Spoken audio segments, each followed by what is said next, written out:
कि गौस पाक के सिलसिले में जो मुरीद हो जाए, कादरी हो जाए, उसके बाल बाल को गौस पाक मुनव्वर कर देते हैं। कादरियों की शान बड़ी अजीम है। फरमाया मरने नहीं देता अपने मुरीद को जब तक मेरा मुरीद तौबा ना करे। और फरमाते हैं, सुल्तान बाहू ने लिखा इसको, सुल्तान बाहू लिखते हैं, गौस पाक के मुरीद पे जो जुल्म करे गौस पाक उसकी 7 पुश्तों को तबाह कर देते हैं। लोग क्या समझते हैं, सरकार गौसुल आजम दस्तगीर की शान लोगों को क्या पता है। सुल्तान बाहू जैसा वली कहते हैं 7 पुश्तों को, किसको सताने पर, मुरीद को सताने पर। जिसके मुरीद को सताने पर यह हाल है, उनकी आल को सताने का अंजाम क्या होगा। और उनके आल की सताने के अंजाम की लोगों को इत्तला नहीं है तो उनके आबाओ अजदाद को सताकर उनका दिल दुखाने का अंजाम क्या होगा। लोगों पर मुसीबतें यूं ही नहीं आती। सरकार गौस पाक फरमाते हैं, मुरीदी ला तखफ वाशिन फइन्नी, मुरीदी ला तखफ वाशिन फइन्नी अज़ूमुन कातिलुन इंदल क़िताली। सरकार गौस पाक की शान तो बहुत बड़ी है। मुझे एक बात याद आ रही है, 2 बातें अर्ज़ करूँगा और शायद वक्त मुकम्मल हो जाएगा। गौस पाक बहुत बड़े हैं, उनकी शान का तो कोई अंदाज़ा ही नहीं, लेकिन उनकी चौखट पर सिर्फ बैठ जाने वालों की क्या शानें हैं। उनकी चौखट पे जो बैठ जाए उनकी शानें क्या है। एक मरतबा का वाक़या है कि गौस पाक के यहाँ 40 साल तक शेख मोहम्मद नाम के एक शख्स थे, कोई पढ़े लिखे नहीं थे। शेख मोहम्मद नाम के एक शख्स थे, पढ़े लिखे नहीं थे। खानका में लोग बहुत कसरत से आते थे, तो एक साहब थे जो जूते संभालते थे और ये शेख मोहम्मद नाम के साहब लोटे में पानी भरकर लोगों को लोटे से वज़ू कराते थे। 40 साल तक ये खिदमत अंजाम दी, लोगों को लोटे से वज़ू कराना। गौस पाक के आते थे लोग, खा पी करके जाते थे। अब ये लोग सब बैठते थे बाहर, इनकी ड्यूटी थी लोटे से वज़ू कराना, इसलिए उनको लोटे वाले शेख कहते थे, लोटे वाले बाबा। अब हुआ ये, इन्होंने एक दिन चप्पल वाले बाबा से कहा कि हम 40 साल से आप चप्पल संभाल रहे, मैं लोटे संभाल रहा हूँ, ये बताएं कि यहाँ आने से लोगों को मिलता क्या है, यहाँ आने से लोगों को मिलता क्या, यहाँ के लोग करते क्या हैं।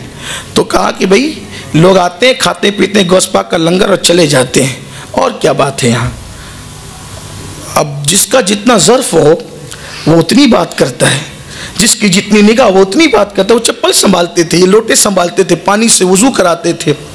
एक दिन इनका माइंड बना, जहन बना, यार 40 साल से यहीं पड़े हुए हैं, थोड़ा चलते हैं, ज़रा हम भी सैर व तफरी करते हैं, घूम फिर करते हैं, ज़रा हम भी ज़रा ज़िंदगी के मज़े लेते हैं। 2 लोग आए, इन्होंने इत्तला दिए बगैर दोनों को कहा कि हम आपके साथ चलने के लिए तैयार हैं।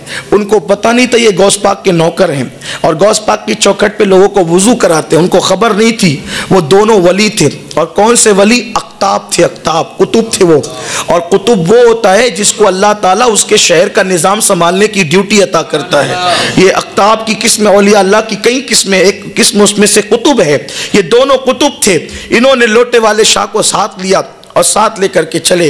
अब गौस पाक यहाँ तो बड़ी नज़ाकत से पलते थे, क्योंकि लंगर 24 घंटा जारी रहता था। बड़े नाजों से पले हुए थे, खाते पीते थे। थोड़ी दूर चले तो भूख लगी। उन्होंने दोनों कुतुब से कहा, भाई हमें भूख लगी है, काम खाने पीने वाले लोग नहीं हैं, चलना हो तो चलो वरना वापस जाओ या रुक जाओ। तो इनको एहसास हुआ कि भाई अब थोड़ी देर तो चल चुके, चलना चाहिए। 24 घंटे चले, फिर कहा भूख बहुत लगी है, रहम करो। तो उन्होंने मुसल्ला बिछाया, एक साहब ने 2 रकअत नमाज पढ़ी, और जब 2 रकअत नमाज पढ़ी तो दुआ की। दुआ के बाद आसमान से दस्तरखान आया और तीनों ने मिलकर खाना खाया, सैर हो गए। खाना आया तो नींद आई, पेट भरा तो नींद आई। कहा थोड़ी देर सो ले, काम सोने वाले लोग नहीं है, चलना हो तो चलो वरना रुको। मजबूरन चल पड़े। फिर 24 घंटे चलते चलते गुजरे। कहा भूख अब बर्दाश्त नहीं होती। दूसरे साहब ने मुसल्ला बिछाया, 2 रकअत नमाज पढ़ी, दुआ की, दस्तरखान आसमान से ज़मीन पे आया, तीनों ने खाया, फिर चल पड़े। 24 घंटा चले तो कहा भूख लगी। कहा परसों उन्होंने किया, कल हमने किया, आज तुम्हारी बारी है। कहा भाई मैं तो कोई पढ़ा लिखा आदमी नहीं, कोई बहुत इबादत गुजार इंसान नहीं, मुझे तो कुछ आता नहीं, दुआ करना भी सही से नहीं आती, मैं क्या दुआ करूँगा।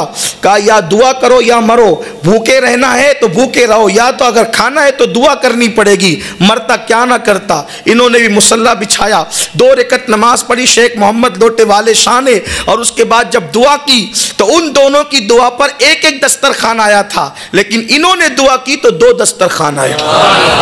वो दोनों अख्ताब हैरान हो गए, कहा कि आप तो कहते थे कि हमें कुछ नहीं आता, आप पढ़े लिखे नहीं हैं, आप कुछ नहीं जानते, दुआ करने का हुनर भी नहीं जानते, आपकी बात पर 2 दस्तरखान कैसे आया?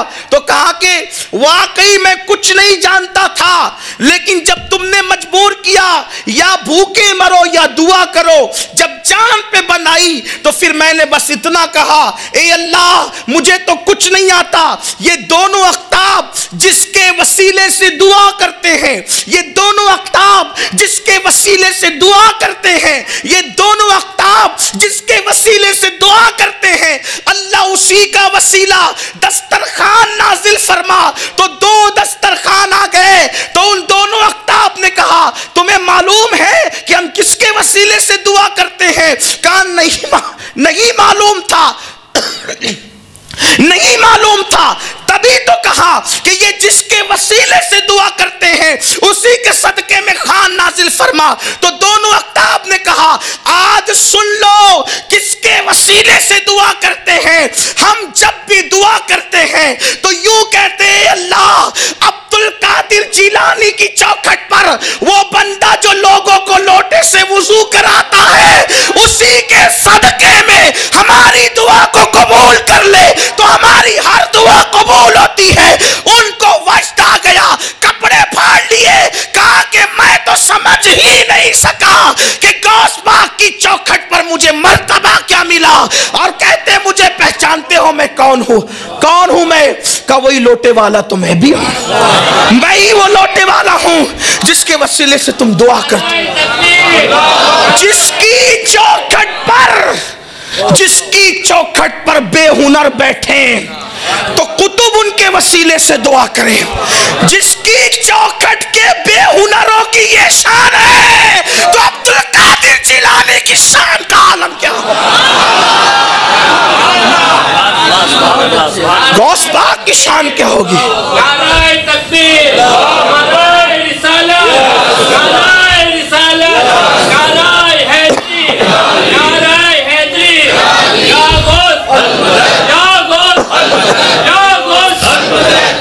वल्लाह मैं तो गौस पाक की चौखट पे बैठने वाले कुत्ते को भी बेहुनर नहीं मानता, लेकिन सिर्फ चूंकि उन्होंने ये बात नकल की थी तो मैंने बयान कर दी कि मुझे कुछ नहीं आता।